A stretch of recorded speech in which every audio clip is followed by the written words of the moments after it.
Bwana apewe sifa. Mungu ni mwaminifu. Mungu ni mwaminifu kila wakati na anatupenda sana. Na tunaona pia wakati wetu pia unaenda sana, lakini Mungu mwenyewe anatuongoza. Bwana apewe sifa. Ningependa ya kwamba ukaribishe kila mmoja ahisi ya kwamba yuko katika ibada asubuhi ya leo. Mwambie karibu katika nyumba ya Bwana. Mwambie Mungu anakupenda, ya kwamba ukatende kazi ya Bwana kadiri ya uwezo wako, kadiri ya uwezo wa Bwana, ya kwamba yeye ni mwaminifu. Na kama kwa nyumba kabisa asonge mbele.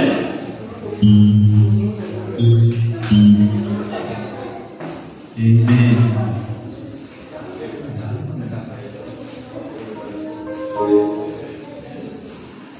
Mwambie karibu, usikie uko huru, usikie una nguvu, ya kwamba Mungu yeye ni mwaminifu. Haleluya. Haleluya. Haleluya. Haleluya. Haleluya.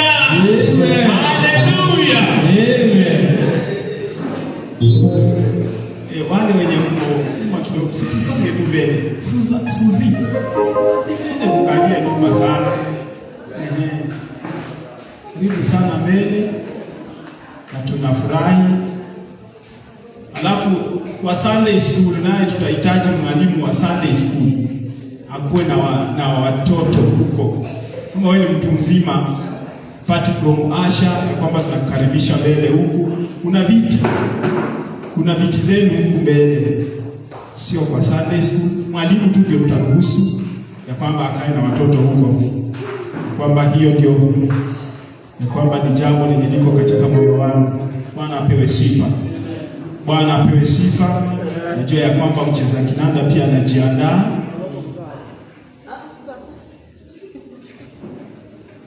Haleluya. Haleluya. Chukua nafasi hii kwa sababu ya kusema jambo moja mbele za Bwana. Umwambie Bwana, asante, umenipa kibali Bwana. Umeniongoza katika njia zako. Umenifikisha siku ya leo Bwana, niseme nini mbele zako? Ila ninasema ni asante, ila ninasema utukufu na nguvu zikakurudie Bwana, kwa sababu Bwana, si kwa nguvu zangu, si kwa uwezo wangu. Kuna wengi wametamani kuwa katika mahali hapa, lakini Bwana umetenda ndani ya maisha yangu, ya kwamba umetenda ndani ya jamii yangu, ndani ya kanisa, jamii ya kanisa, ya kwamba Kristo tunakuinua, ya kwamba tunakutukuza, ya kwamba tunasema unastahili, tunasema umeinuliwa katika ibada ya siku ya leo. Tunaomba nguvu na uwezo na upako wa ajabu wa Roho Mtakatifu kuendana pamoja nasi katika ibada ya siku ya leo, kwa sababu Bwana ni wewe ndiye unayetushindania zaidi ya kushindana, kwa sababu unatia nguvu ndani ya mioyo zetu, ya kwamba unatuongoza katika njia zako, ya kwamba unatuelekeza katika mapito yako Bwana, ya kwamba wewe ni Mungu mwaminifu. You are a faithful God. You are worthy to be praised this morning in the name of Jesus Christ. Ya kwamba kuna hali ambazo zinafinyilia watu wako, kuna hali ambazo zinatufanya ya kwamba watu wako wasipate kukutukuza, ya kwamba Bwana tunazikabidhi mikononi mwako, ya kwamba ukasema ya kwamba katika maandiko, njooni nyote mnaosumbuka na kulemewa na mizigo. Kuna hali ambazo zinainuliwa, kuna kazi ya muovu shetani na mipango ambayo anapanga katika maisha yetu, ya kwamba tunaikataa katika jina la Yesu Kristo. Hali ya magonjwa si sehemu yetu, hali ya udhaifu si sehemu yetu, hali ya unyonge si sehemu yetu. Tunakuinua jina lako, kwa sababu ni jina la kipekee, ni jina ambalo tumepewa kwa kupata kuokolewa, kupewa nguvu na kutembea katika uwezo wako. Unatuahidi ya kwamba unatushika mkono, ya kwamba unatuongoza katika njia zako. Pokea sifa kwa sababu Mungu wewe ni mwaminifu. Pokea sifa kwa sababu tunatumaini na uzima, tunatumaini na nguvu tunapoishi na kukutumikia katika jina la Yesu Kristo. Tunapokabidhi ibada, tunapokabidhi mbele zako, ya kwamba Bwana utazidi kuenenda pamoja nasi katika jina la Yesu Kristo. We declare and decree. Kila mtu aseme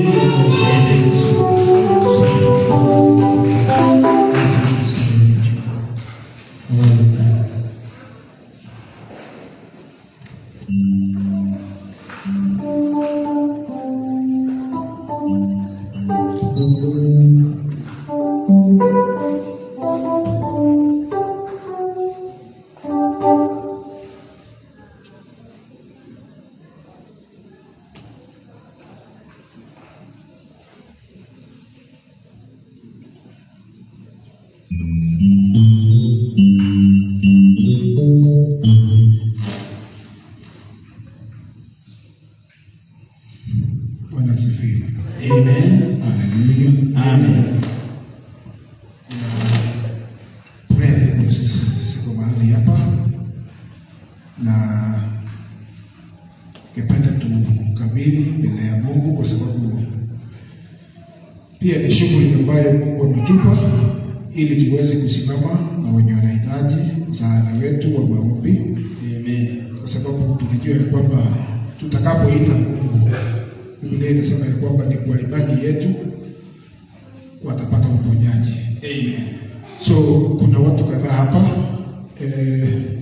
but maybe before that, mimi nashukuru Mungu asubuhi ya leo ya kwamba niko pamoja nanyi, kwa sababu asubuhi nilikuwa kwetu nyumbani. Nimetoka home 7 na ninashukuru Mungu ya kwamba nimefika. So jana nilikuwa Eldoret, nikafika Limaro. Unajua msichana ya Alex huko, na kuna watu kadhaa ambao wako kwa hiyo ward, na nafikiri pia wameitisha maombi. So mmoja ni mtoto wa Alex anaitwa Dafi Chepkoech. Kuna kijana pia alikuwa pale anaitwa Emmanuel Kimutai. Kuna mwingine anaitwa Gift Moses. Kuna mwingine anaitwa Shifel Adiambo. Hao ndio walikuwa kwa hiyo ward ya mfano pale. Alafu nafikiri hiyo kama ni Friday ama ni Saturday, pia Sheba akapiga simu ya kwamba mzee wake hapo anasikia vizuri, na hivyo ndio sababu hajakuwa pamoja nasi asubuhi ya leo, sababu amebaki kukaa naye kwa nyumba na anasema alipata dawa. So asubuhi amemeza dawa, amelala. So ameona wacha apage na yeye. Kuna jirani wetu pale chini anaitwa Mama Momo, jana yake wako nyumbani Makueni. Daktari kijana yake jana, sijui kama ni jana ama ni leo, akajaribu kujinyonga. Nataka walikuwa na majirani. Sasa sijui kama yeye pia ako huko, because ni mambo huwa na mwana wa biashara. Sasa ingine hapo huko upande wa Kisumu. So tunataka kukumbuka hawa kwa maombi ili Mungu aweze kutenda jambo, maana tutakapoita Mungu kasema kwamba mniite nitaitikia. Ni wewe tu Bwana, ni wewe tu, ni wewe tu Bwana, ni wewe tu, ni wewe Bwana, ni wewe tu Bwana, ni wewe tu, ni wewe Bwana.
utukuzwe Jehova asubuhi ya leo. Tumekuja Mungu miguuni mwako Jehova, tumeitisha msaada kutoka kwako Bwana katika jina la Yesu Kristo.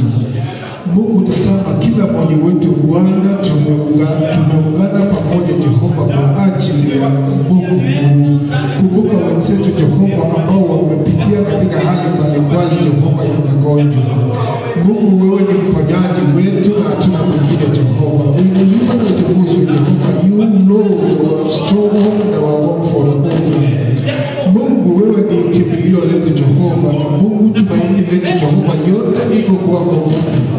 Na Mungu ukasema katika Biblia ya kwamba Jehova, kwa imani hao wagonjwa ambao walipona na Kristo alitupitisha ya kwamba walipona kwa sababu ya imani. Mungu, tumesimama mahali hapa Jehova asubuhi ya leo kwa sababu ya imani Mungu, ya kwamba Mungu wewe ndio tunakutazamia Jehova. Msalmista akasema ya mama Daudi akasema ya kwamba ninatazama milimani, msaada wangu utatoka wapi? Msaada wangu kutoka kwa Bwana. Wewe Jehova ndio msaada wetu Jehova. Tumeliita jina lako Bwana kwa sababu ya watu ambao ni wagonjwa na wadhaifu.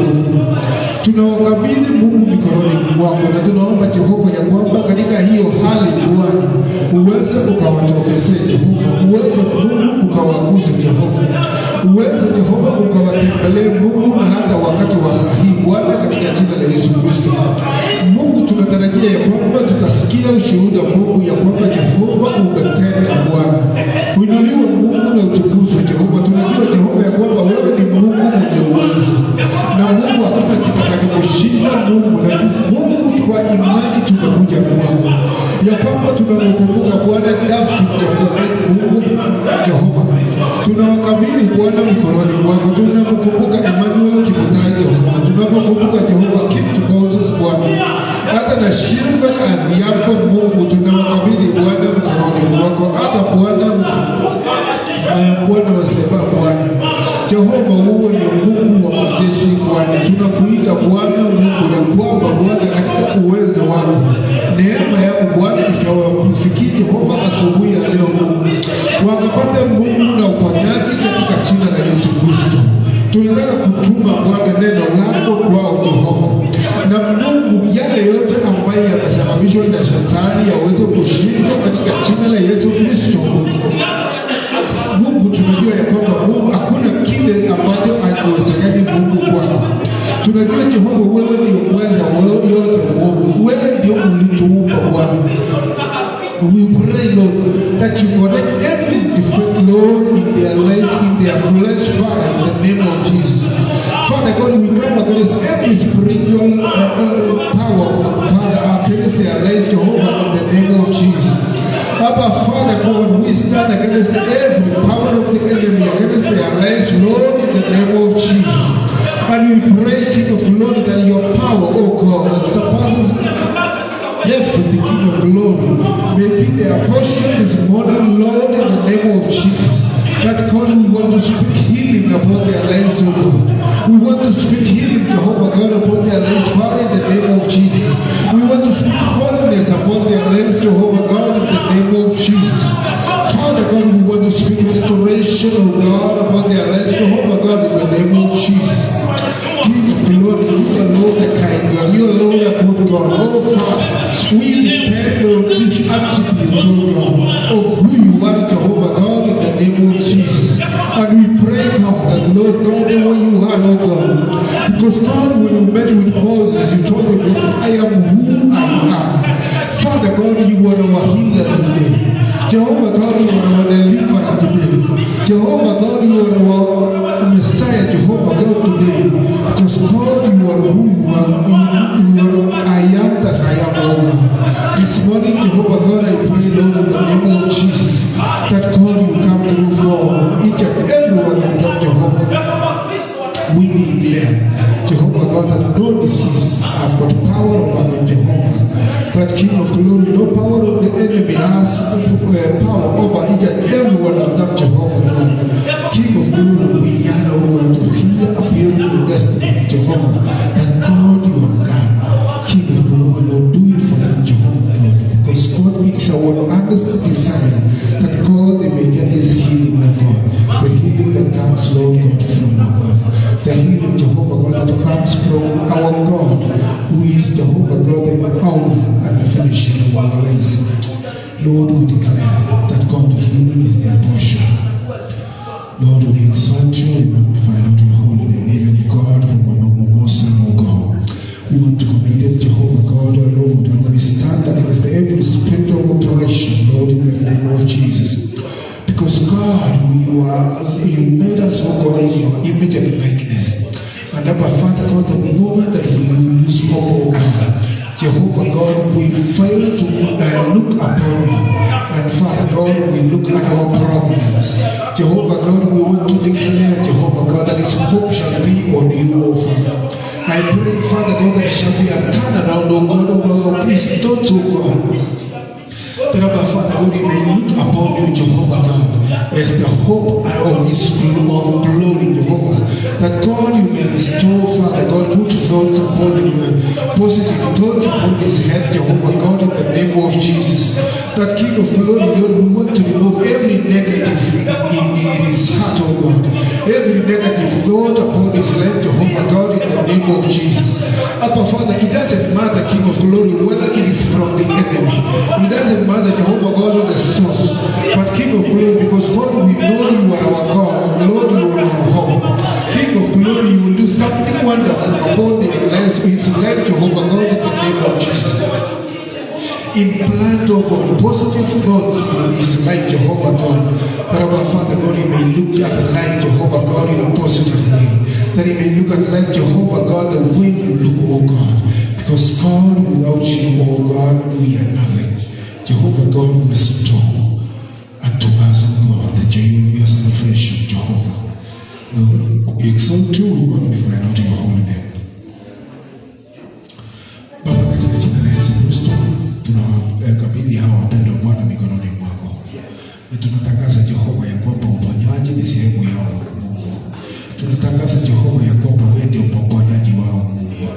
Na kwa sababu Jehova tumesimama hapa kwa imani ya kwamba Mungu wewe ndio uliumba ulimwengu. Ukatuumba hata na sisi Jehova. Mungu unajua sehemu zote za mili yetu Bwana. Unajua Jehova ambacho kilichoenda kombo katika maisha yao. Mungu tunaomba ya kwamba uweze ukawarejeshie Jehova na afya yao. Wenye wako na mawazo mabaya Jehova, ukawarejeshie mawazo yao Jehova mazuri Bwana. Mungu wewe ni kimbilio letu, wewe ni ngome yetu Jehova. Na hakuna kitu ngumu kwako Jehova. Mungu uinuliwe na utukuzwe, na katika jina la Yesu Kristo naomba nikiamini. Amen. Amen. Bwana apewe sifa. Haleluya. Haleluya. Amen. Tuko hai kweli? Tuko hai.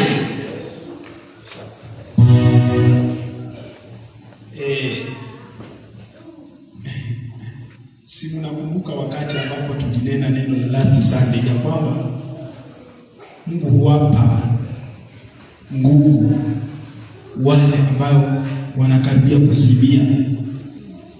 Wanaenenda, hawatachoka, hawatasinzia, hawatalala. Bwana apewe sifa. Na anaahidi ya kwamba yuko pamoja nasi. Haleluya. Bwana Yesu apewe sifa. Haijalishi ni hali gani, haijalishi uko katika njia gani, hali gani, ila wewe umtegemee. Bwana Yesu apewe sifa. Lakini kwa sababu ya muda wetu umeenda sana, nitaomba ya kwamba karibishe tu praise tuipe wimbo kwa ufupi kwa sababu ya sadaka. Alafu tutaendelea katika jina la Yesu. Karibu wetu. Amen.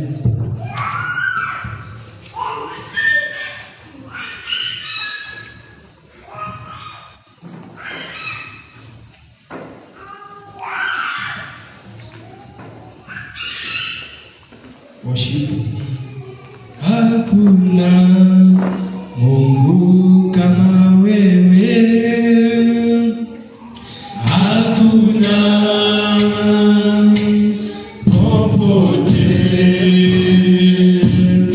hakuna mwenye ishara kubwa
Tukaribishe programu. Karibu. Yesu.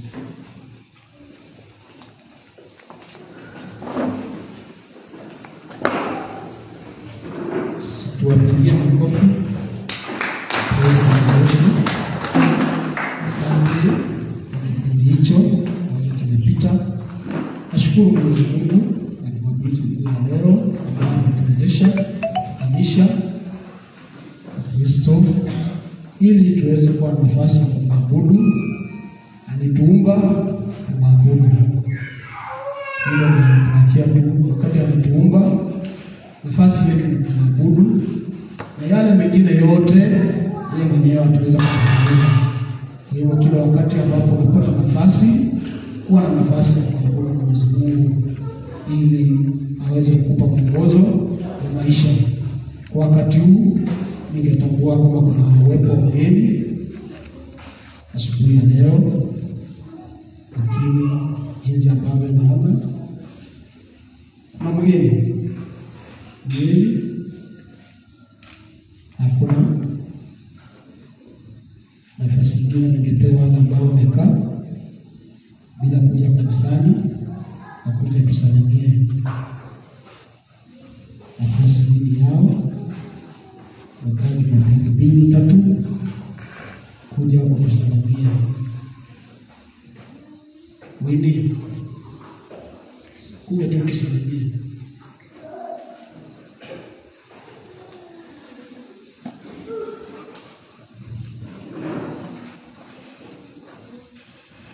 Karibu. Bwana asifiwe. Amen. Asifiwe tena. Amen. Ya siku nyingine njema. Kristo amenikinga, ameniwezesha mpaka tumeona siku ya leo. Bwana asifiwe. Amen. Sijakuwa na nyinyi kwa muda karibu wiki nne. Nimekuwa na shughuli ya kazi, shughuli ya kwenda nyumbani. Lakini nashukuru Mungu kwa sababu amenihifadhi. Nilipotoka nyumbani, nilitumwa na salamu sana sana na mama yangu. Kwa sababu huwa ananiulizaga ya kwamba unaenda kanisa yenye unaendanga ni ya Shakahola, wanasema kuna Shakahola. Ni ya Shakahola. Unajua aje? Nikaambia siku moja nami nitakuja huko kuwatembelea. Barikiwe. Amen.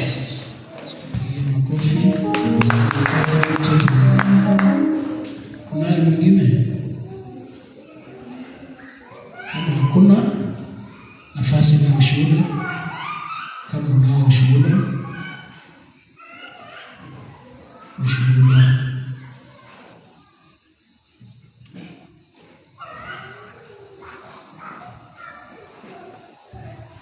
Bwana Yesu asifiwe. Amen. Yesu ni njema ambaye Bwana ameniwezesha niingie hekalu lake. Na furaha, lakini naomba tu wakati bado maombi itaendelea niombee. Kama mimi ningekuwa woga nisingekuja kanisani. Bwana Yesu asifiwe. Nilisikwa na ugonjwa sikulala vizuri, lakini sasa hivi niko hofu. Lakini vile nilikuwa tukitoka kwa mshirika kufika kwa nyumba, tukakaa vizuri, masaa ya kulala tukaomba, tukaanza kulala. Karibu saa 6 hapo ndio nimeanza kuona uchezi wa shetani. Bwana Yesu asifiwe. Nilianza tu na mtoto mdogo, hapo ikaingia kwangu, tatu sikulala vizuri. Pendwa, ni kama ningekuwa woga saa hizi ningekaa tu kwa nyumba kuota jua, lakini roho ya Bwana ikanisukuma ya kwamba lazima uende, hata kama unachoka, enda mshukuru Mungu, kwa sababu hilo ndio dhamana Mungu ndiye alikuwa anataka binadamu. Bwana Yesu asifiwe. Amen. Pendwa, niombe Mungu anizidi kunipea nguvu niendelee kudumu mbele zake. Amen. Amen. Amen. Nashukuru kwa hiyo. Kama hakuna mwingine, mimi nashukuru Mwenyezi Mungu kwa jinsi ambavyo ananilinda mimi na jamii yangu. Wiki ilianza ikiwa wiki ngumu, lakini Mwenyezi Mungu niliweza kutenda. Kuna vile madawa iliweza kureact na mtoto wangu vibaya sana, hadi akapoteza fahamu na akapoteza sauti. Lakini leo hii nikiongea, Mungu aliweza kutenda na ameanza kurudisha fahamu yake. Asante. Nashukuru Mwenyezi Mungu. Pastor alikuwa huko akawatembelea jana na akaweza kuombea, na kwa saizi wanaendelea vizuri. Tunashukuru Mwenyezi Mungu jinsi ambavyo anaendelea kutenda. Kwa hivyo kila mmoja ukipata nafasi, kuna watu wengi hospitalini, unachukua tu nafasi ya kuombea tu, hata kama hujui yule ambaye yuko hospitalini, taja tu ya kwamba yule ambaye yuko hospitalini unamweka kwa maombi, kwa sababu ukitembea hospitalini watu wanasumbuka. Ukiangalia hali kwa hospitalini, watu wanahangaika, magonjwa yanasumbua watu, lakini tuko na imani ya kwamba Mwenyezi Mungu yuko na yeye ni mponyaji. Nafasi ningepewa wale ambao wanaenda Mawanga youth, wanaenda kutuwakilisha Mawanga, watuambie chenye walipata kutoka huko. Karibuni kwa haraka, na saa zetu zinaenda. Youth,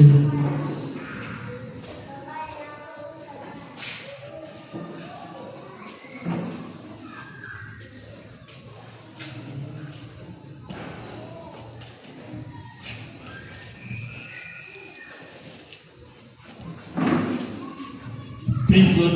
Amen. Praise God again. Amen. So grand. Tulienda Mawanga vizuri, tulienda Tuesday, siku ilikuwa inaanza Wednesday asubuhi. Hata tulikuwa tumejipanga poa, but tulijipanga tu haraka na tukaenda. Kwa which ilikuwa fiti. Tumejifunza mambo mengi. Mimi personally nilijifunza kuhusu building my faith in salvation and in Christ and being rooted in salvation. Pia nilijifunza kuhusu love. Love is patient, kind, and thank you. Praise God once more. Praise God again. Amen. Mwanzo nataka nimshukuru Mungu kwa neema hii na kipaji ambacho amenipa kufika saizi. Secondly, I want to thank all of you. Wale wote ambao walihusika kwa shughuli hii, inaweza kuwa pengine kwa maombi, financially, chochote tu. I just want to thank you. And thirdly, nataka nishukuru mchungaji kwa sababu he was there for us. Alikuwa anaturudisha kutoka huko because tulikuwa tuna score. So tunashukuru sana because aliingia kwa pocket yake, which is not easy. So naomba tu Mungu amrejeshie tena zaidi kwa hilo. Then lastly, tulijifunza mambo mengi. Rooted, to be rooted, grounding your salvation to God. Mambo mengi tu, hatuwezi elezea saizi mengi, but maybe tukipata nafasi one day tutaulizia. Mungu awabariki na walinde. Praise God again. Kwenye mkayona apostol amesema tulijifunza hivyo mambo mengi. Pia sisi hasa hiyo tukajifunza kufuata njia za Mungu.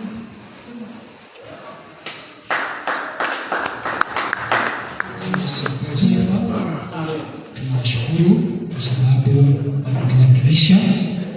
Kama hawangeenda ingekuwa ni aibu kwa Faith Victory Kaptema. Kwa hivyo najua labda yeye mwenyewe alijisimamia, lakini hao wengine ni wazazi walikuwa wanafanya hiyo shughuli. Hata mimi najua siku ya kwanza sikuwa na heme, nikasimamiwa na ndugu yetu Mbiero, lakini hizo siku zingine nikajaribu nikasimamia vijana. Kwa hivyo tuwashukuru wote ambao wamesimama kwa sababu ya neno la Mwenyezi Mungu. Nafasi ni Sunday school. Karibuni Sunday school.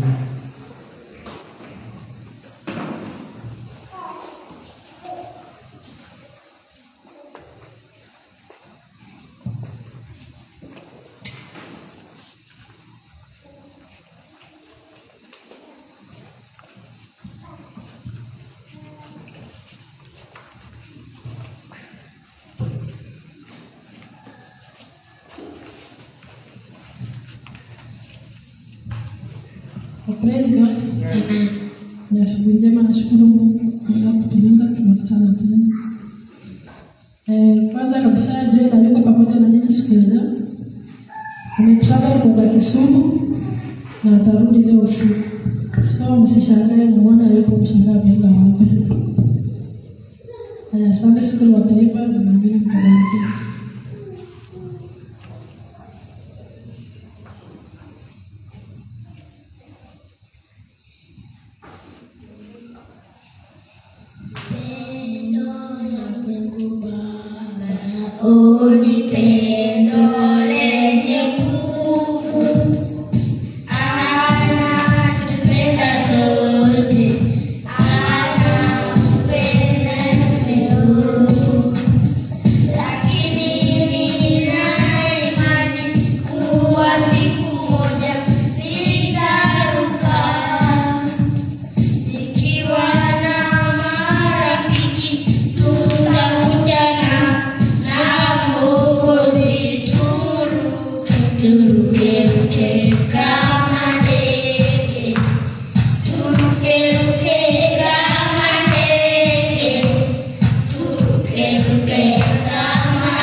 Praise God. Amen. Praise God again. My name is David Kimon. Have a memory verse. Philippians 4 verse 4, it says, rejoice in the Lord, always, and again I say rejoice. Praise God. Praise God again. Amen. My name is Kelly Keruba and I have a memory verse. Philippians 4 verse 5 says, rejoice in the Lord, always, and I say rejoice. Bwana asifiwe tena. Kwa majina naitwa Ramsey Jim Mtime Mknanemu. Romans 1:16 it says, for I am not ashamed of the gospel of Christ, for it is the power of God and salvation to everyone that believes. Praise God. Amen. Praise God again. Kwa majina naitwa Joseph Sikuna na ako na memory verse. John 3:16 it says, for God so loved the world that he gave his only begotten Son, but whoever believes in him shall not perish, but have everlasting life.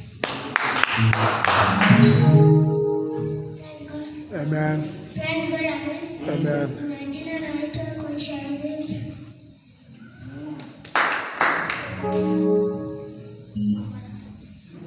Wala asifiwe. Wala asifiwe tena. Amen. Oh.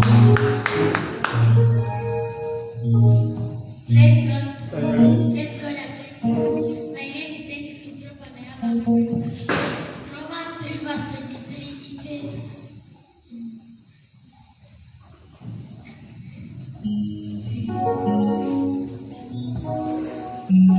for all have sinned, fall short the glory of God. Yeah.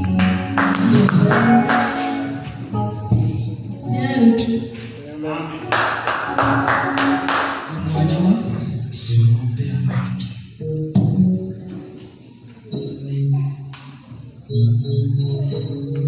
Bwana apewe sifa. Watoto mko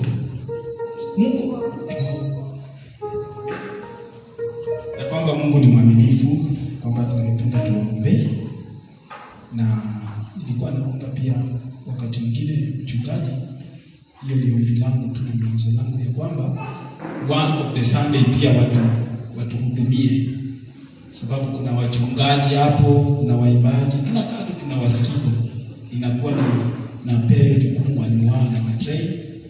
Nisikia wanatuimbia, wanakuwa praise and worship, wanatuimbia, wanatuhubiria, ama namna gani? Bwana apewe sifa. Si hapo ndio tutapata na kwamba wanakuwa katika vipawa. Ya siwacha tuombe. Baba, katika jina la Yesu Kristo, tunakushukuru, tunakuinua kwa sababu Mungu ni mwaminifu. Bwana, kwamba umetubariki na hivi vipawa ambavyo ni watoto. Jehova Jireh, unasema kwamba acheni watoto wakuje kwangu. Baba, ni wewe ya kwamba Bwana tunawakabidhi mikononi mwako. Uzidi kuwatia Mungu, kuwakuza katika neno lako, katika Jehova Jireh, uweza wa mamlaka ya damu ya Yesu Kristo juu ya maisha ya Bwana, kwa sababu wanakupenda, uliwapenda kabla Bwana hawajazaliwa, ya kwamba unawajua na una mpango mwema juu ya maisha yao, ya kwamba uzidi kuongoza pamoja na wazazi wao katika malezi yao, na ni katika jina la Yesu Kristo na Mungu atakushukuru. Ya makofi. Asante. Nafasi ningependa kukaribisha mchungaji ambaye atatupa matangazo na neno la mchana. Tusome na tumkaribishe. Ya makofi.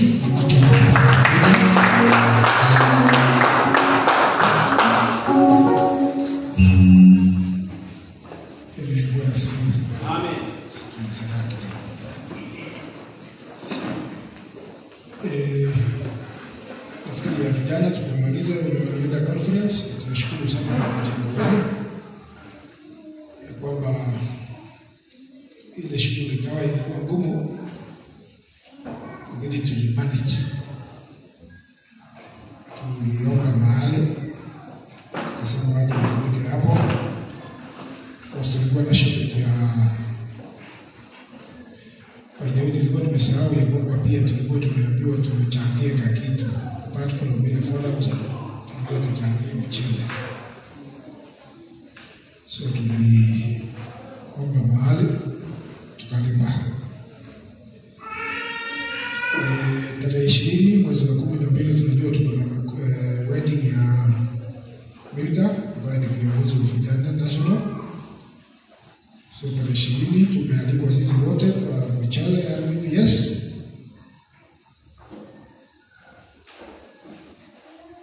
Lakini kabla tukule mchele, kuna kazi tutafanya. Tunahitaji kulipa shilingi 2,000 ya kusaidia hiyo shughuli.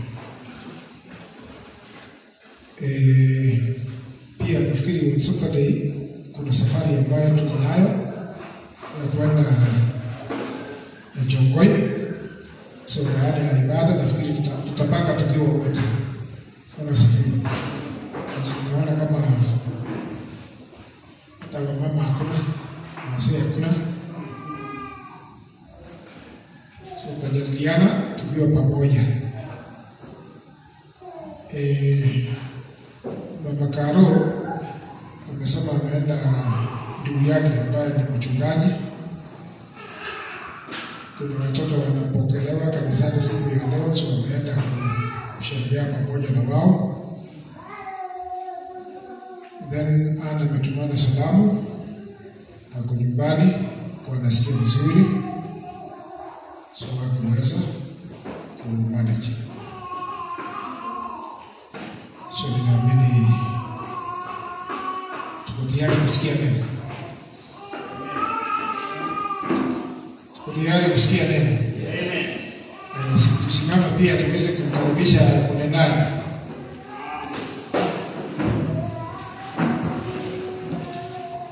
Tunaweza kupigia makofi ya mikuja.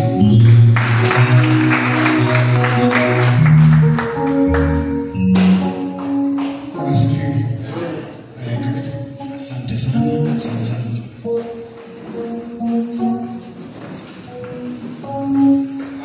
Bwana apewe sifa. Haleluya. Wacha kwanza tuombee sadaka. Baba, katika jina la Yesu Kristo, tunakushukuru kwa sababu ya matoleo ambayo Bwana watu wako wameweza kukutolea siku leo. Bwana, ubariki kazi ya mikono yao Bwana, ubariki sehemu ambayo imetoka, na kuna sehemu wale ambao Bwana wametoa kupitia account pia Bwana, kwamba ukapata kubariki kwa ajili ya utukufu wa jina lako, na kazi ile ambayo tunaenda kufanya Bwana, ya kwamba pia ukazidi kuibariki. Na ni katika jina la Yesu Kristo naomba na takushukuru. Haleluya. Bwana apewe sifa. Jana nilikuwa na mke wangu tukiwa tunaangalia mchungaji mmoja kutoka Tanzania akiwa anahubiri, akasema pastors wakati mwingine ukialika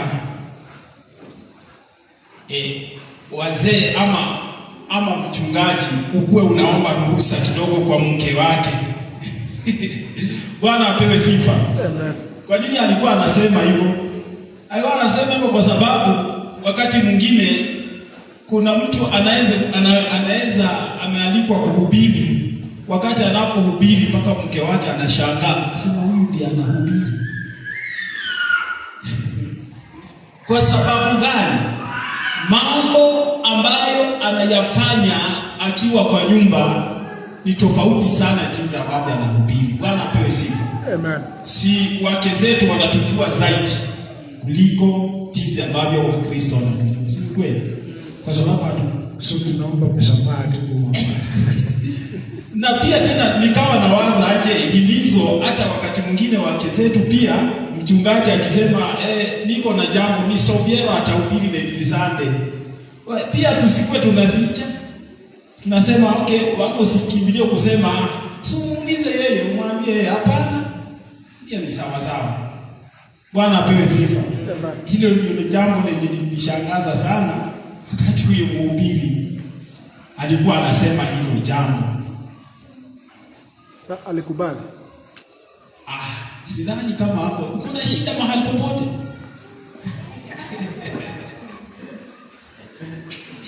Niko na furaha sana siku ya leo, na Mungu ni mwaminifu, anazidi kuwa pamoja nasi. Bwana apewe sifa. Changamoto zipo. Changamoto zikiwa wakati huo, inamaanisha ya kwamba Mungu anasimama pamoja nasi. Haleluya. Unajua wakati mwingine ukiwa Mkristo wapendwa, usitarajie mambo yaende mwenyewe. Mambo yasiwezi yenda mwenyewe. Wakati mwingine unaweza ona mtu fulani unasema kama kuna mtu mwenye ako sawa sawa, ni Obiero huyu ama pastor, naona watu wako sawa kabisa. Lakini ni kwamba wakati ambapo changamoto zinakuwa, hiyo ndio wakati ambao unasimama kumtumainia Mungu. Bwana apewe sifa. Amen. Mungu yeye ni mwaminifu. Jinsi ambavyo ndugu wetu Alex ulivyonena katika ushirika, tulikuwa na mkutano mzuri sana kwa ndugu wetu Obiero, isipokuwa hakukuwa, na nikaona ya kwamba jinsi ambavyo amenena neno la leo, ya kwamba amenena jinsi ambavyo pia tulikuwa tukizungumza katika ushirika huu. In fact tulifungia ushirika kwa ndugu wetu Obiero. Bwana apewe sifa. Amen. Pia nataka ni appreciate sana pastor kwa kazi ambayo unazidi kusimama katika nyumba ya Mungu. Tunakuappreciate pamoja na nyumba yako, na tunajua ya kwamba tunazidi kusimama katika pepo hilo katika maombi. Bwana apewe sifa. Amen. Hata pia wacha ni appreciate, kuna watu ambao wanasimama katika kazi ya Mungu, especially ya praise and worship. Nataka niwahimize jambo moja, ya kwamba msirudi nyuma. Haleluya. Amen. Muendelee na kusimama na kuzidi kumtumainia Mungu, ukiwa kijana, ukiwa mzee. Katika Zaburi Daudi akasema nini?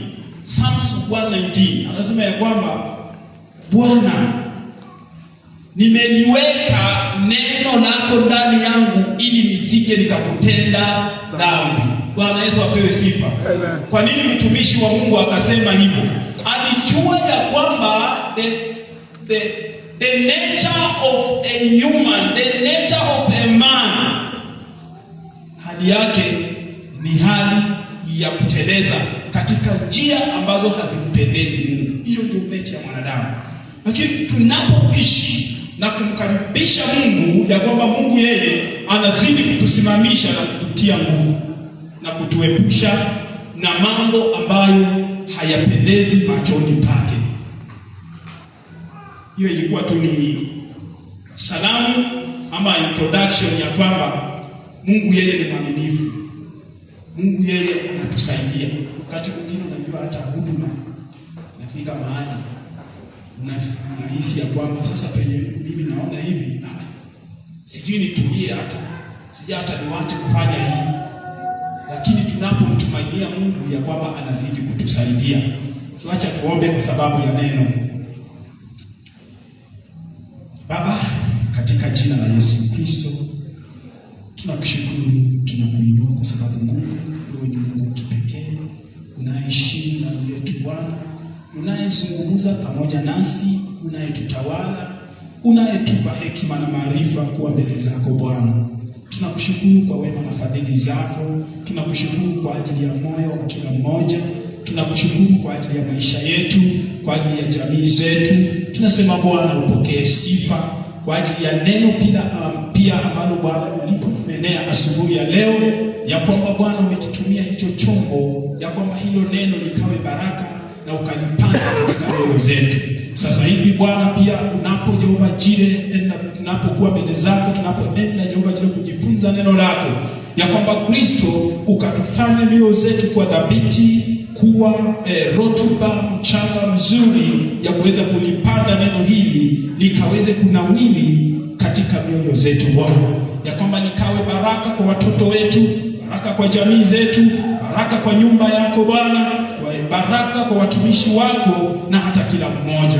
Hilo ndilo kusudi ambalo Bwana umetuleta mahali hapa, ili tukapate kukutukuza na hata kukuinua. Kwa utukufu wa jina lako tunaomba na hata kushukuru. Amen. Kila mtu aseme amen. Amen. Kuna wakati mwingine sometimes napenda story kidogo. Kuna wakati mwingine na story fulani nilikutana nayo. Unajua wakati mwingine hizi simu zinafunza mambo mengine. Ni mambo ambayo wakati mwingine ni lesson ya kusaidia. Tena na story.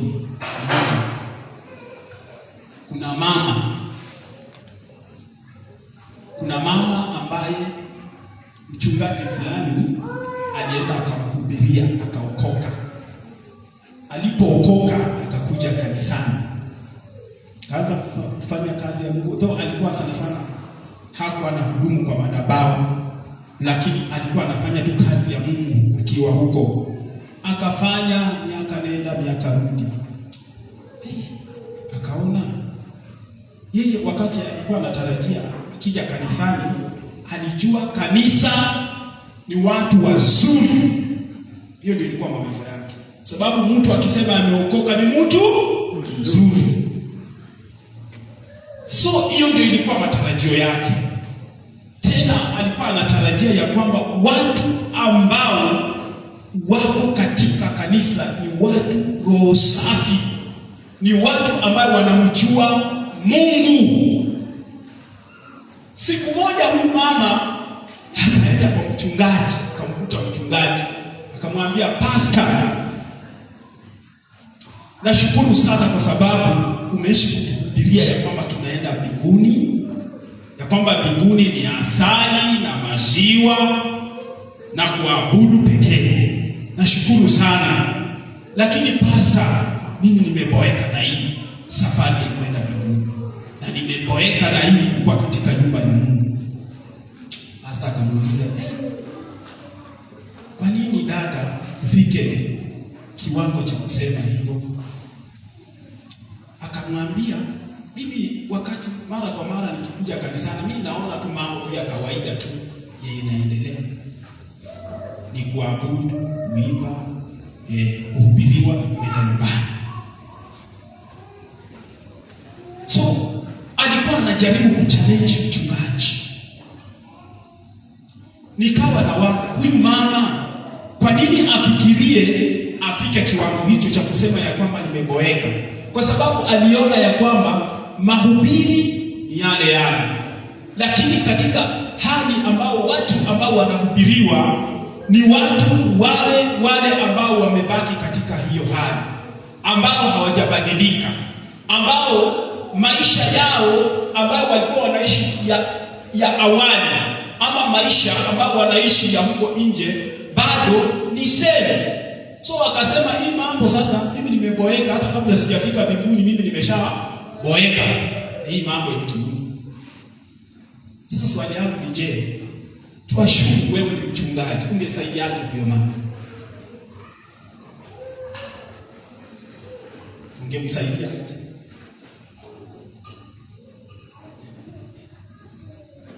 Bwana Yesu apesi. Kuna jibu lenye mtu unaweza msaidia hapo. Yeye amekuja kanisani, anafanya kila kitu, lakini anasikia tu ameboeka tu. Ndugu wetu Alex, utamsaidia unaje huyo mama?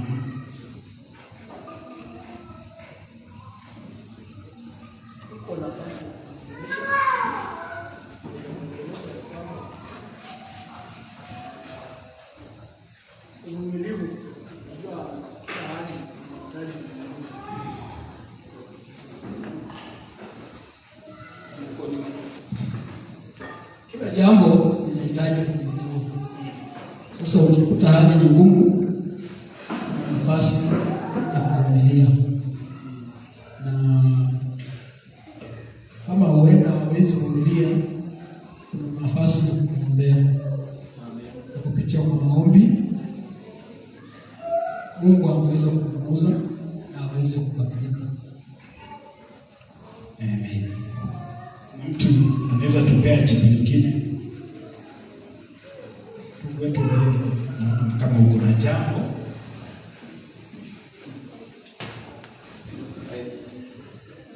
Bwana pewe sifa.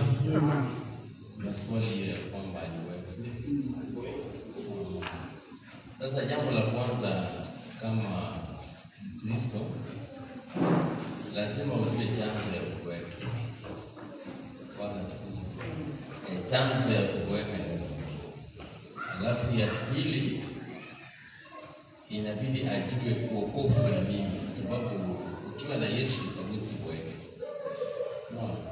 Anaweza kuwa amekaa kanisani lakini hajajua maana ya nini. Ndio sababu ujue chanzo ya kuweka ni nini. Sababu ukimjua Yesu, ukipokea Yesu, kile mjue Yesu. Lazima kuna shida anapitia, kuna kile anapitia, ndiposa atamke hivyo, jua chanzo, ndio kwa hiyo chanzo kumsaidia hiyo chanzo ya jamaa. Mchungaji Sumu, tukupe hiyo nafasi pia. Asante sana ndugu Obiero. Hiyo jibu iko sawa sawa pia. Nafikiri ukianza hii story unasema huyu mama alifikiria alikuja kanisa akapata watu wazuri, watu perfect, ndio wamenyoka. Na nafikiri kuna story nyingine pia ilisikia kwamba kuna mama pia ama mtu Ukristo tu alienda pia kuuliza mchungaji hivyo, kama nikikuja kanisa naona wengine wako kwa simu, wengine wanafanya nini. Akaambiwa sasa maji kwa klasi na utembee au kanisa. Ukimaliza utaniambia uliona nini. Yaani hiyo maji imejaa kwa klasi, simwandike. Tembea nayo round na isimwandike. Akimaliza akaulizwa uliona nini, akasema hakuna.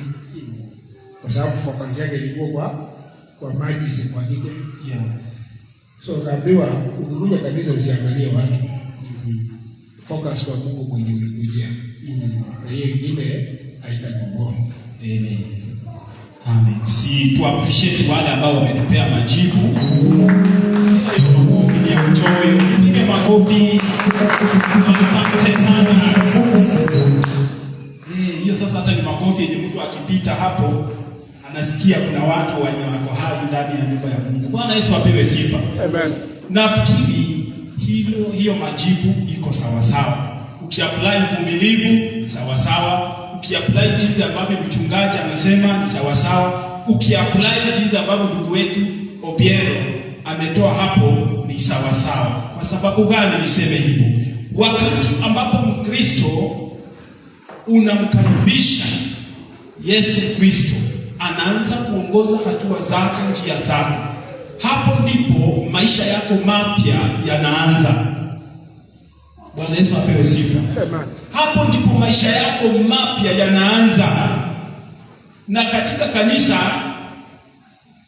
katika jengo, acha tuseme jengo ama kanisa, si mahali ambapo utakatifu unapatikana. Bwana Yesu apewe sifa. Kwa sababu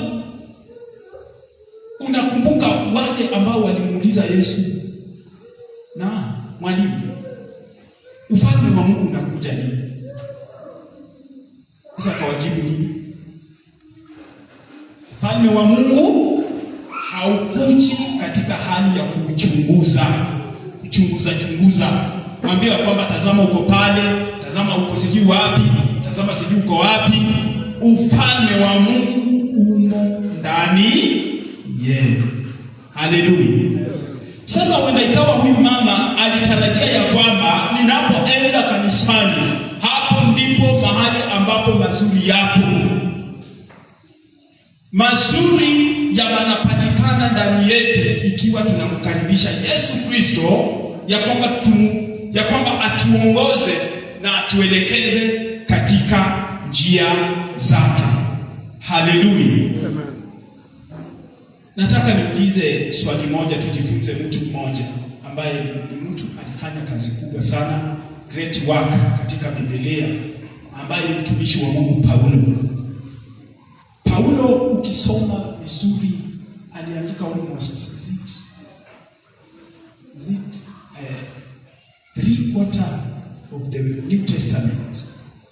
Paulo hii kazi ambayo alifanya, lakini kuna hali ambayo alikuwa anapitia. Pia nikawa najiuliza swali moja wakati ambapo nilipokuwa nasoma neno. Najua wakati mwingine mimi sijui ni mimi peke yangu ama namna gani. Wakati mwingine neno linapokuja nashtukia tu ninanisoma na ninaanza kuliwaza. Wakati ambapo naliwaza naanza kuwa na majibu, naanza kuwa na maswali ya mimi. Wakati hiyo maswali yanapokuja katika moyo wangu, naanza kutafuta majibu. Paulo alikuwa mtumishi wa Mungu sana, na yeye hakujivuna. Lakini katika hali ya perfection yenye alikuwa anafanya kazi ya Mungu, bado Paulo was struggling with sin. Alikuwa anang'ang'ana ile sinful nature ambayo inapatikana katika immortal man. Bwana apewe sifa. Nikawa ninajiuliza swali. Paulo alikuwa mtumishi wa Mungu, yes, lakini yeye alikuwa mwanadamu kama sisi. Licha ya kutumika katika kiwango kikubwa sana katika kazi ya Mungu, yeye mwenyewe akasema ya kwamba ijapokuwa ninang'ang'ana katika hii safari, lakini haimaanishi ya kwamba nimefika, bali bado ninaendelea kuvipiga vita. Bwana Yesu apewe sifa. So swali yangu ni je, why are you struggling with sin? By the way, wacha tujiulize kidogo. Kuna wakati ndugu wetu Alex anajua, nilienda nikafanyia mtu kazi. Kufika wakati nilifanya hiyo kazi, tukafanya. Wakati ilifika wakati wa malipo, huyu mtu hatumi pesa. Kabidi nikachukua pesa yangu nikalipa watu wenye ninafanya na hao. So wakati nalipa hao watu, mimi si natarajia huyu atalipa alafu nijilipe. Si hata kama ni wewe sitatarajia hivyo. Wakati tunamaliza hiyo kazi, huyo mtu hakutuma pesa. Nikaa mwezi mzima. Nikawa nimekasirika sana. Nikawa niko na hasira imepanda sana. Kwa nini huyu mtu anafanya hivyo? Kwani hapo na sababu gani? Hiyo ni nature ya mwanadamu. Ile ambayo inaweza nipata wewe, inaweza kukupata wewe. Na vile vile pia Paulo alipitia katika hii hali.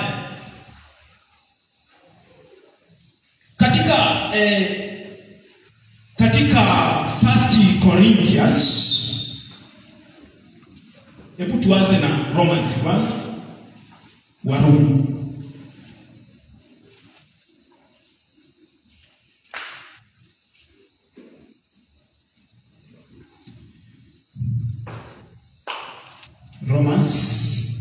Naenda kwa haraka kwa sababu ya muda wetu.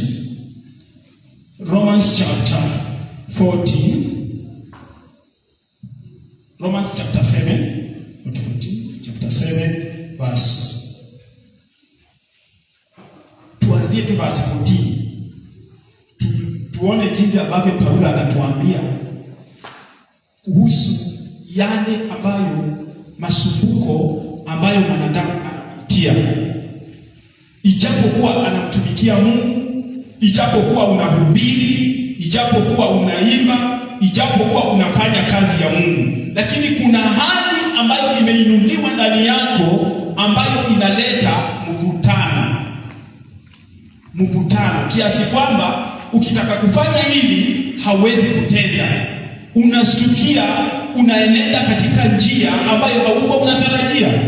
So tuangalie ni kwa nini hata ikafika kiasi kwamba mtumishi wa Mungu Paulo ambaye ni apostle akapitia katika hiyo hali na akatupea jibu wakati alidiscover kwa nini hii hali inapatikana ndani yangu, na ili hali mimi ni mtumishi wa Mungu ambaye nimesimama katika njia za Bwana, ambaye ninamtumikia Bwana, ambaye hata kiasi kwamba nimeweza kuandika neno la Bwana ama maandiko. Tuanze verse 14, anasema, kwa maana twajua ya kuwa torati asili yake ni ya rohoni, bali mimi ni mtu wa mwilini, nimeuzwa chini ya dhambi. Bwana Yesu apewe sifa. Haleluya. Torati. Paulo anaanza kuzungumzia juu ya sheria ama maagizo ya Bwana ambayo ni torati. Anaanza ya kwamba anajua ama tunajua, is speaking about me and you. Anaashiria, hajiashirii peke yake ati ninajua, anaashiria ya kwamba tunajua ya kwamba asili ya torati yake ni ya rohoni, in the spirit. I think speaking about the Holy Spirit. Lakini sasa mimi mwenyewe ninapojitazama, mimi ni mtu wa nani? Ni mtu wa mwilini, na nimeuzwa chini ya dhambi. Paulo anamaanisha nini anapozungumza hili neno? Kuna hali ambayo sisi tuko ama tunajipata, ni hali ambayo tunapojaribu kufanya jambo fulani, yes tunazungumza, yes tunahubiri, yes tunanena, lakini unajikuta ya kwamba kuna sehemu ambayo hautendi jinsi ambavyo umenena ama jinsi ambavyo neno limenena. Lakini Paulo akawa anajiuliza, kwa nini hali kama hii ikuwe ndani yangu? Na hii hali kama ni kuomba naomba, kama ni kuhubiri injili na hubiri, kuenenda katika kumtafuta Bwana na tenda hiyo yote.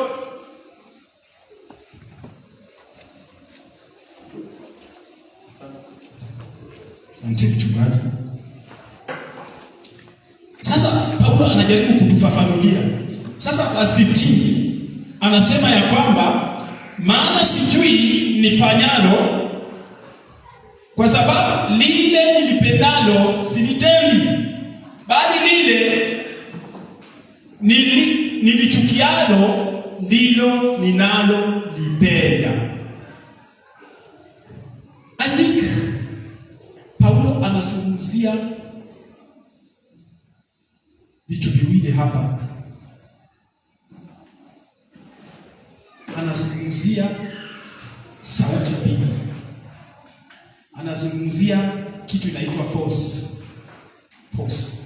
Na kuna kitu yenye Paulo anataka kuitoa mahali hapa, ili ya kwamba mara kwa mara hata sisi wa Kristo tunapopitia katika hii hali ya kwamba ujue ya kwamba hali hii unayoipitia, je, umeokoka ama bado?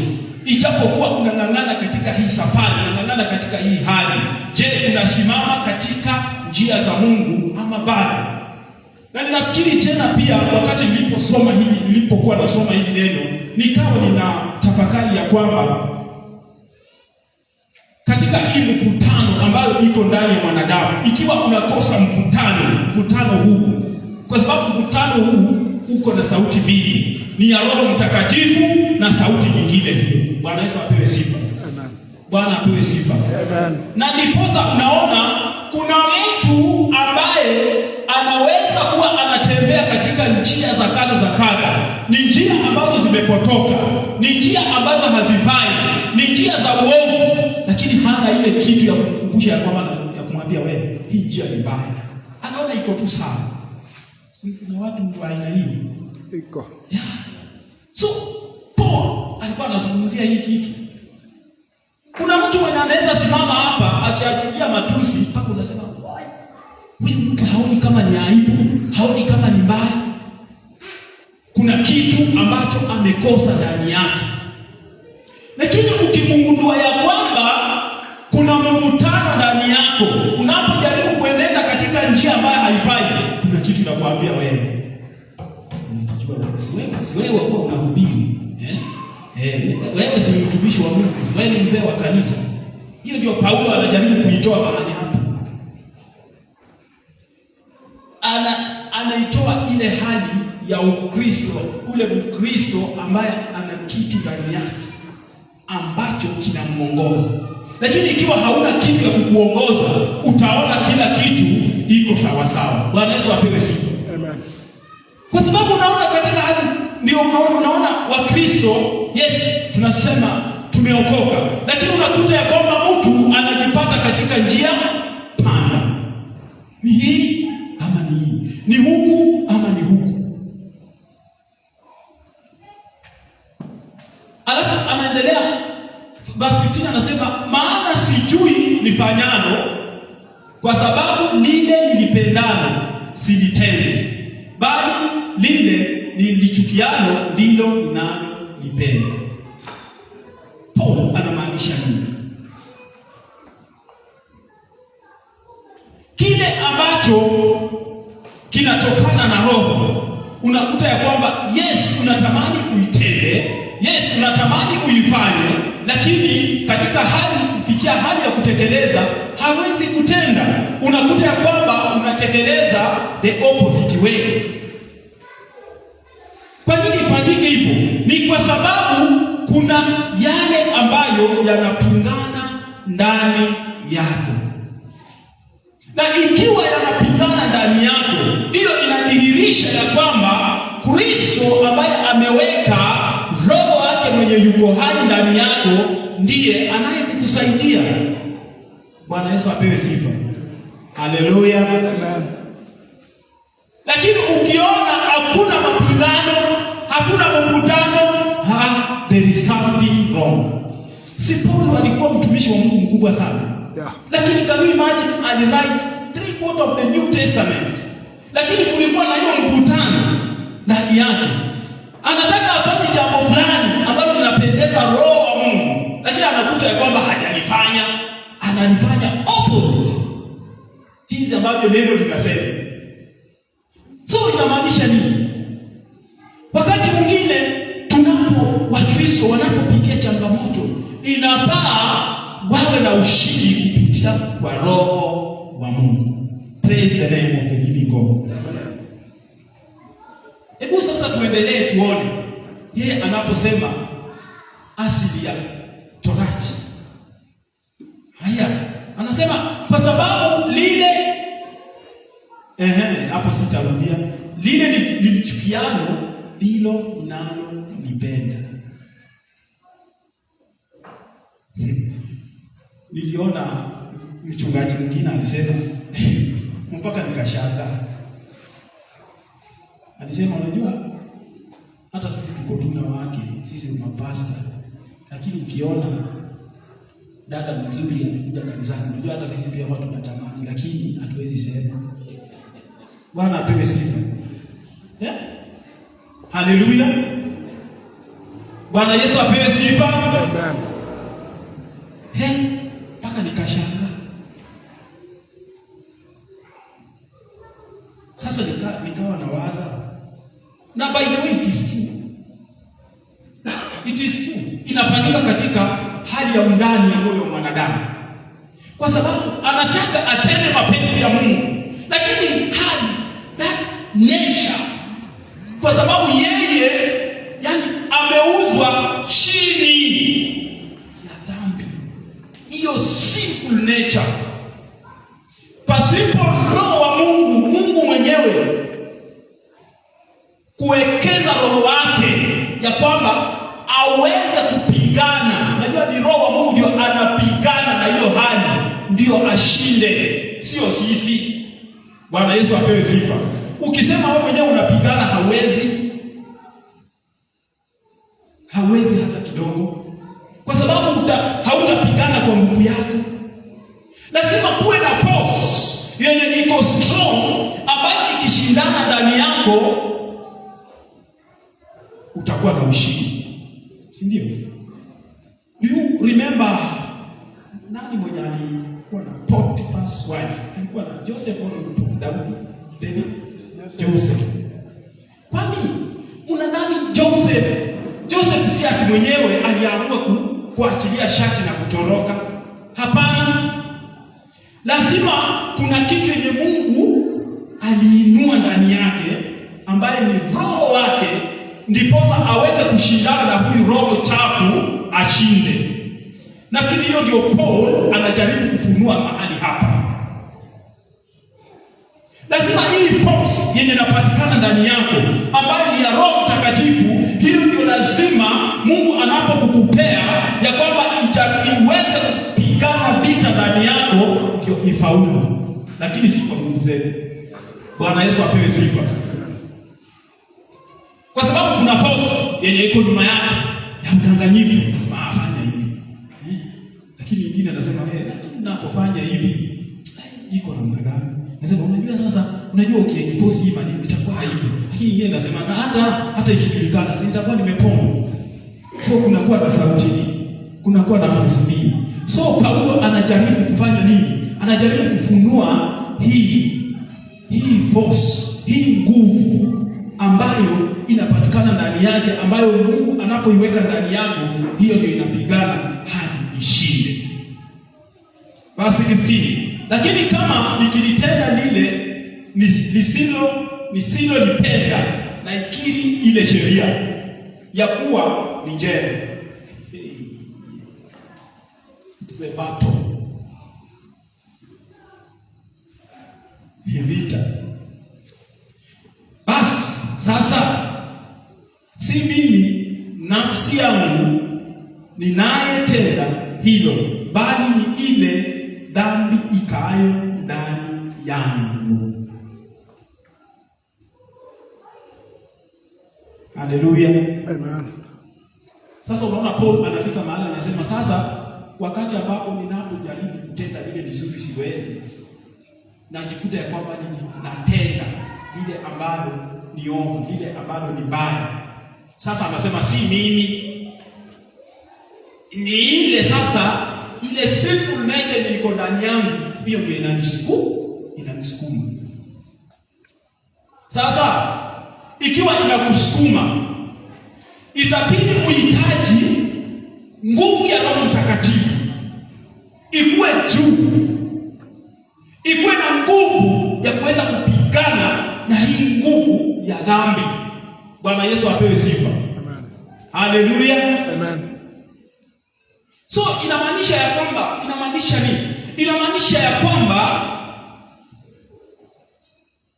hata Wakristo mara hii wengine tunapitia hali kama hiyo. Ndio. Pitia changamoto. Hata kama huwezi ongea, lakini unahitaji Mungu ya kwamba akupe roho wa Mungu, ya kwamba akutie nguvu ndipo sasa ukaweze kufaulu.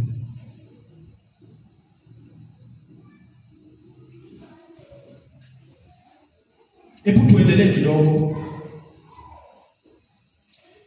18. Kwa maana najua ya kuwa ndani yangu, yaani ndani ya mwili wangu, halikai neno jema. Paulo anazungumzia juu ya mwili. Ndani ya mwili wangu halikai neno jema. Kwa kuwa kutaka nataka, bali kutenda lile jema sipati. Kwa maana lile jema nilipendalo silitendi, bali lile baya nisilolipenda ndilo nilitendalo.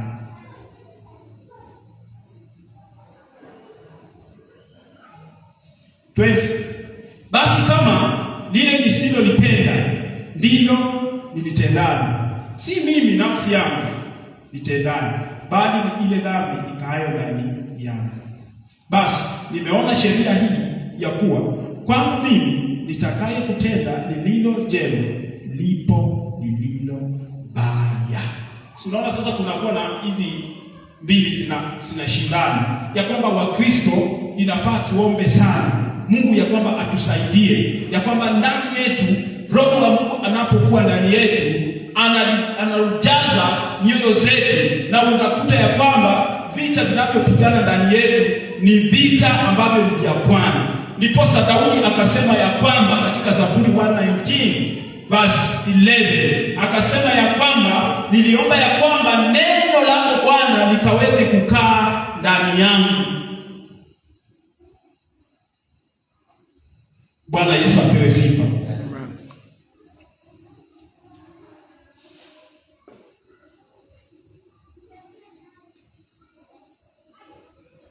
Tusome kidogo 21.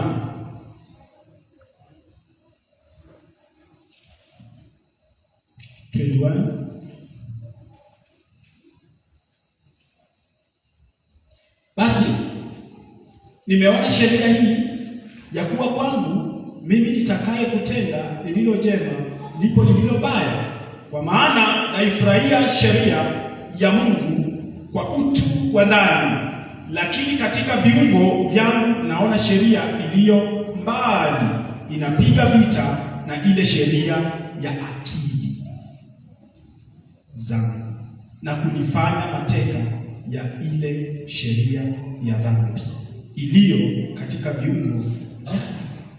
So Paulo anajaribu kusema nini hapa? Anajaribu kutuambia ya kwamba wakati ambapo Mungu anakupea roho wake kukuongoza na kukaa ndani yako, ni lazima umchochee huyu roho ya kwamba akwe na nguvu ndani yake, ndiposa akaweze kupigana na hii nguvu za Mungu Shetani, na hii nguvu ya akili, na hii nguvu ya mwili. Tunaona wakati mwingine wapendwa, hata unaweza kuwa unataka uombe kabisa, lakini unakuta ya kwamba umechoka. Kwa sababu gani? Unachoka kwa sababu mwili imeridhika, iko kwao. Mwili imesikia ya kwamba hapa sasa niko sawa sawa. So pasipo roho wa Mungu mwenyewe kukupea nguvu, wapendwa, hauwezi. Ndiposa Paulo akakiri ya kwamba ile nguvu ambayo nimepewa ni nguvu ya Mungu ambayo inaweza kupigana na hizi nguvu zingine hizi ambazo tabia zake ni za kimwili, tabia zake ni za kiakili, sauti yake ni ya kimwili, ambayo ni nature, ambayo ni hali ambayo ni ya kawaida ya mwili. Ndiposa nilianza na utangulizi ya kwamba ule mama wakati alipokuwa katika kanisa, yeye ya kwamba ndani yake hakukuwa na ile nguvu ambayo inampea nguvu, ambayo inamuongoza, ya kwamba kumwambia kwamba katika safari hii kuna uvumilivu, katika safari hii ni kumkaribisha Kristo akae ndani yangu, ili nikaweze kumpokea Kristo aniongoze na anielekeze katika njia za uzima. By the way, Holy Spirit ni kama betri kiisha. Kwa zamani tulikuwa tunatumia redio, siku hizi ni stima. Natumia betri kwa redio, ama hata tuchukue kipaza sauti, betri zikiisha si tunabadilisha. It's like Holy Spirit, ya kwamba yeye ndiye anatuchochea, anatupea nguvu ili sisi tukawe na nguvu, ili sisi tukaweze kuendeshwa katika njia za Bwana. Bwana Yesu apewe sifa. Tusimame.